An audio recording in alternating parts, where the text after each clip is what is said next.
انہوں نے بادشاہ کا ساتھ نہیں چھوڑا تھا۔ بادشاہ نے ان کے ساتھ مشورہ کیا کہ بھائی اب کیا کیا جائے؟ سب نے کہا کہ پورے شہر میں خندقیں کھود کر اس میں آگ جلایا جائے، پھر جو لوگ آپ کو خدا نہ مانے یعنی دین حق یعنی عیسائیت نہ چھوڑے اس کو آگ میں ڈال دیا جائے۔ چنانچہ ایسا ہی کیا گیا۔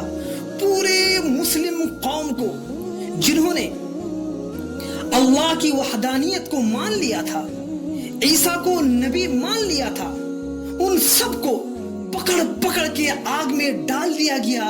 اللہ اکبر! ان لوگوں کی ایمان بھی کتنا مضبوط ہو گیا تھا کہ ان لوگوں نے آگ میں اپنے آپ کو جھونکنے کے لیے تیار ہو گئے، لیکن ایمان چھوڑنا ان لوگوں کو بالکل گوارا نہیں تھا۔